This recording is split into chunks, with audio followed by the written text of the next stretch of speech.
The sky over New York that day was weighed down by thick, gray clouds, blanketing the vast expanse above like a heavy quilt stretched taut over the city. There was no rain, but the air was damp and heavy, carrying a biting chill that seeped through every street. Now and then, a strong gust of wind swept in, gathering the last golden leaves of autumn, spinning them across the pavement before they settled onto the sidewalk. The flow of people on the streets remained as hurried as ever. In New York, whether under warm sunshine or biting cold, the bustle never ceased. Towering skyscrapers loomed overhead, their lights spilling from shop windows and flickering electronic billboards, casting a hazy, blinking glow onto the streets below. Yellow taxis wove through the crowded lanes, occasionally letting out impatient honks. On the sidewalks, throngs of people in overcoats strode quickly, weaving past one another like ceaseless currents. The clack of high heels mingled with the low hum of rushed conversations, all blending into a chaotic symphony of the city that never sleeps. In a quiet corner off the bustling street, where the lights didn't reach and cold winds slipped through narrow gaps between buildings, there existed another world, far stiller. A young Shoeshine boy sat huddled against an old stone step, a small wooden box placed in front of him. He wore a threadbare sweater, its sleeves slightly too long, draping over his wrists and concealing small, calloused hands weathered by rain and sun. At his feet lay a row of worn-out shoes waiting to be polished, each pair bearing the marks of time, of footsteps that had roamed this city far and wide. People passed by the boy, but no one truly noticed him. They were preoccupied with their own worlds, unfinished phone calls, overflowing schedules. That was New York, a place that could hold millions of people yet still leave someone feeling utterly alone. And today, amidst the cold that seeped through every layer of clothing, the boy quietly went about his work, a part of this city, though unnoticed by all. Hurried footsteps continued to rush across the frigid sidewalk, swept along by the relentless rhythm of the sleepless city. But then, amidst the bustling crowd, a figure suddenly paused.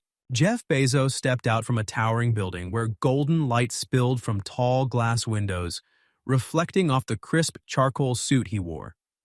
His white shirt collar remained impeccable, and his polished leather shoes gleamed under the neon glow of flickering street signs.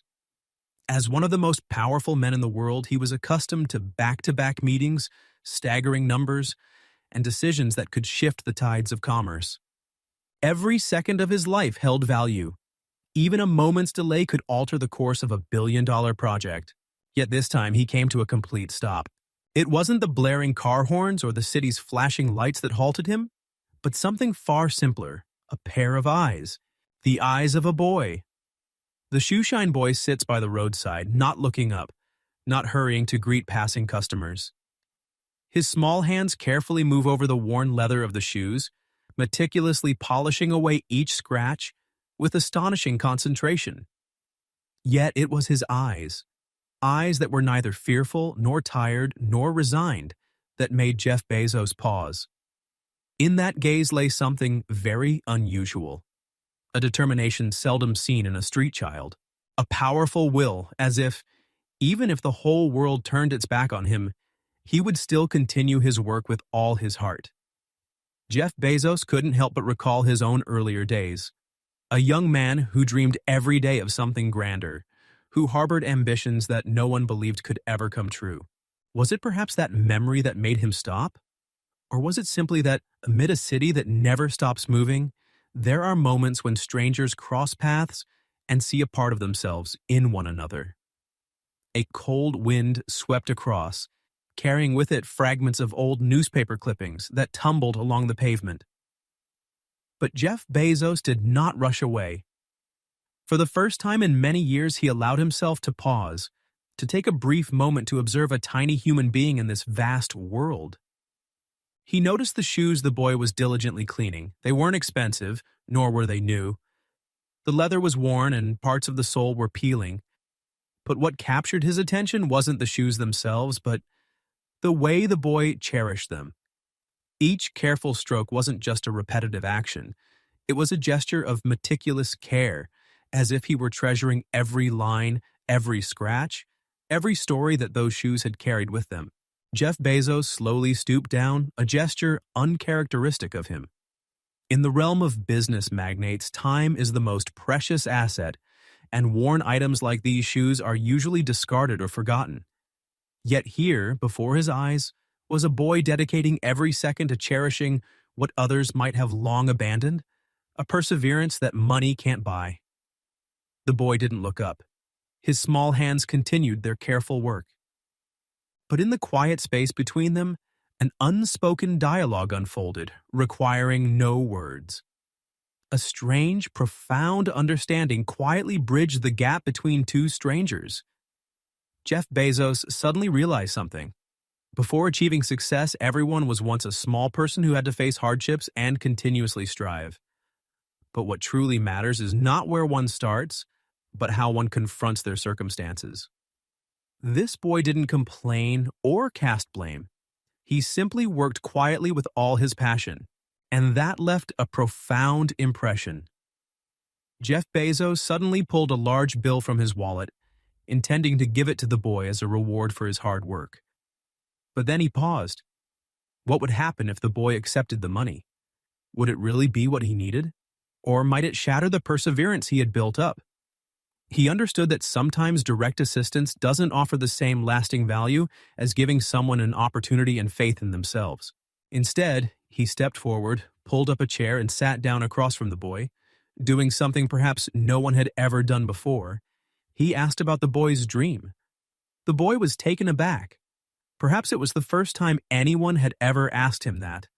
A boy like him, surviving on every penny earned from shining shoes, could he even have a dream? But then his eyes lit up. He spoke not of a life of luxury, but of a desire to one day own his own small shop. A place that wasn't merely a shoeshine stand, but a space that could offer other children the chance to work, learn, and change their own fate. He didn't want to be stuck on that street corner forever. He wanted to reach further. Jeff Bezos sat silently for a moment, a surge of surprise welling up inside him. He hadn't expected that behind the modest appearance of the Shoeshine boy lay such a grand dream. A dream not only for himself, but also for others. A dream to change his fate and that of children like him. This memory brought Bezos back to the early days when Amazon was merely a fledgling idea, when he himself had faced countless challenges and skepticism from those around him. The boy wasn't asking for money or seeking pity. He simply wanted an opportunity to change his life, to rise up from the depths of poverty. It was precisely this that made Jeff Bezos realize that this encounter wasn't just a fleeting moment, but a potential turning point that could change an entire life. After a while, Jeff Bezos silently took a business card from his vest pocket and slowly placed it on the small box beside the boy. He said little, offering only a meaningful glance before standing up and leaving. The boy picked up the business card with trembling hands, running his fingers over the carefully printed letters. It wasn't just an ordinary card, it was a gateway to a great opportunity he had never dared to imagine. That night, the boy couldn't sleep. Excitement, anxiety, and hope swirled within him. The next morning, he decided to do something he'd never dared before. He went to the address printed on the card. A towering skyscraper loomed before his eyes, imposing and full of mystery. Its glass panels reflected the brilliant golden sunlight, creating a scene both majestic and overwhelming. As he stepped into the grand lobby, he felt the curious eyes of those around him. A receptionist approached, glanced at the card in his hand, then smiled before escorting him to an upper floor, where his life was about to change forever. In a spacious room where sunlight streamed through transparent windows, the Shoeshine boy sat across from Jeff Bezos, the man he never thought he'd have the chance to meet. The boy's eyes held a hint of shyness, but deep within them lay an unmistakable curiosity and eagerness. Jeff Bezos spoke slowly, not with the commanding tone of a billionaire, but with warmth and sincerity. He asked the boy about his life, about the days spent wandering the streets, and about the dreams the boy had long kept hidden in his heart.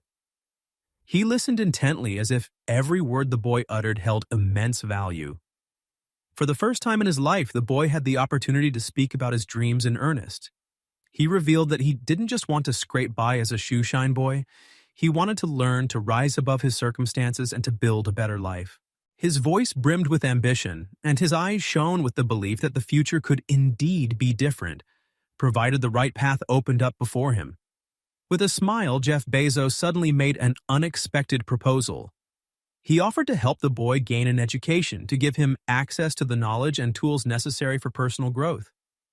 In return, the boy had to promise never to give up, to continue working as diligently as he had been caring for those old shoes. The boy was stunned. This wasn't just an opportunity, it was an entirely new life unfolding before him. Emotions overwhelmed him, and a strange feeling crept into his heart, a sense that he could truly change his destiny. The days that followed were a completely different journey. The Shoeshine boy of yesteryear had stepped into a new world, a world of knowledge and profound lessons. In the beginning, he felt overwhelmed by the thick pages of books and the challenging lessons, but he never lost heart. Jeff Bezos not only supported him financially, but also became a mentor, guiding him along the path of personal growth. He often took the time to converse with the boy, sharing invaluable experiences from his own life, from his failures to the hard-won lessons. Years later, the Shoeshine boy had transformed into a young entrepreneur, building his own successful career. But no matter how far he went, he never forgot those old shoes, or the little street corner where he first learned the lessons of perseverance and determination. The story of the Shoeshine boy and Jeff Bezos is not just about a chance encounter. It stands as a testament to the power of belief, relentless effort, and opportunities that can change a life. In this world, as long as one door opens and a helping hand is extended, even the most seemingly distant dreams can come true. And sometimes, even the smallest moment can lead to something truly miraculous.